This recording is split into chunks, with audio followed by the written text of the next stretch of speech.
Guys, kenapa orang Yahudi banyak yang super kaya? Nah, ini rahasianya nih. Coba kita lihat. Mark Zuckerberg, Facebook, Yahudi. Levi Strauss atau Levi's. Howard Schultz, Starbucks. Steven Spielberg, DreamWorks. Calvin Klein. Dunkin Donut. Dell Computer. Rothschild Family. Dan masih banyak lagi nama-nama bisnis yang mendunia yang dikuasai oleh Yahudi. Saya penasaran. Dan saya yakin Anda penasaran juga. Tujuan video ini adalah pembelajaran ya, bukan karena saya mendukung Yahudi atau paham yang mereka miliki. Rahasia pertama adalah mereka mengerti bahwa kekayaan sesungguhnya itu ada di otak. Kekayaan sesungguhnya adalah pengetahuan. Kekayaan yang bisa dibawa kemana-mana ada di pengetahuan. Orang Yahudi, kalau kita tarik sejarahnya, sering mengalami pengusiran. Yang mungkin kita paling tahu adalah yang dilakukan oleh Nazi Jerman.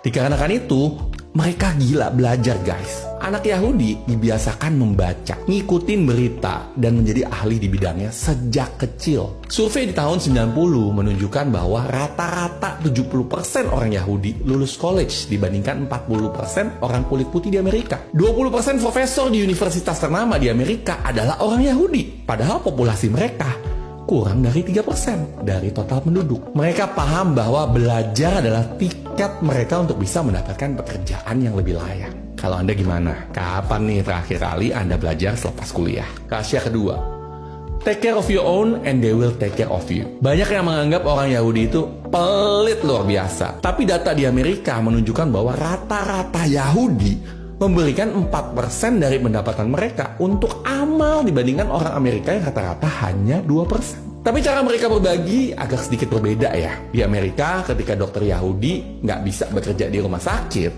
mereka membuat rumah sakit sendiri. Rumah sakit yang bisa mempekerjakan orang dokter Yahudi dan menerima semua orang. Berbagi dalam bahasa Yahudi adalah sedekah, yang berarti berbagi untuk keadilan, bukan berbagi karena kasihan. Dan tingkat berbagi tertinggi buat mereka adalah berbagi untuk dapat menciptakan independensi, alias menciptakan kemandirian dan menghasilkan sendiri, bukan untuk konsumtif ya. Berbagi buat mereka adalah mendukung produk dan toko orang Yahudi supaya bisa mandiri. Mungkin di Indonesia kita bisa ya, kali fokus beli produk dalam negeri, produknya UKM, bukan malah merendahkan produk sendiri. Karena kalau bukan kita yang mendukung produk sendiri, siapa lagi?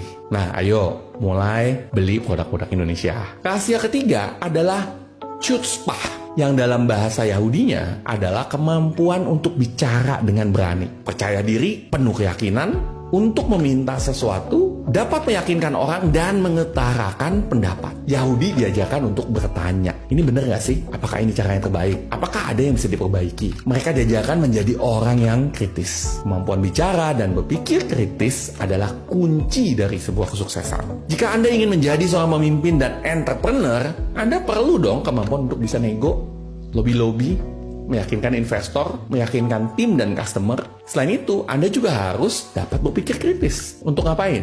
Untuk dapat menyelesaikan suatu masalah yang akan selalu ada. Leader dan entrepreneur dibayar untuk menyelesaikan masalah. Komunikasi adalah kunci kesuksesan. Bukan banyak bicara ya, tetapi berkomunikasi secara efektif. Rahasia keempat adalah seni menggunakan uang. Hemat dan berani boros. Orang Yahudi paham bahwa uang itu penting guys. Mereka hemat dalam banyak hal, terutama hal yang mereka bisa dengan mudah lakukan. Seperti hal-hal yang nggak harus mereka beli sekarang, yang nggak usah dibeli. Mereka belajar untuk menunda kesenangan. Menunda kesenangan jangka pendek untuk mendapatkan goal jangka panjang.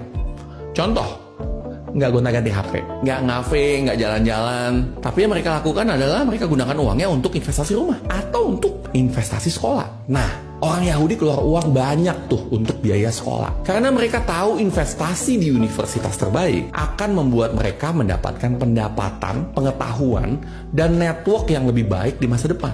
Tahu nggak? 50-70% total pembelian buku di Amerika adalah orang Yahudi. Ingat, populasi mereka hanyalah kurang dari 3% total populasi. Mereka juga cenderung memilih kendaraan yang biasa aja, favoritnya brand Jepang, dan mengendarainya untuk waktu yang lama. Mereka juga biasa makan di rumah, bahkan terkadang bawa makanan dari rumah saat bekerja. Bagaimana dengan Anda? Rahasia kelima, Yahudi percaya mereka mengontrol masa depan mereka sendiri. Study, Pembelajaran dari Fred Stoltenberg menunjukkan fakta menarik. Ketika ditanya ke Yahudi, dibilang rencana itu percuma karena rencana jarang terlaksana. 90% dari mereka nggak setuju. Ketika ditanya, ketika lahir sukses itu dan nasib, jadi terima aja dan nggak usah merubah hal tersebut.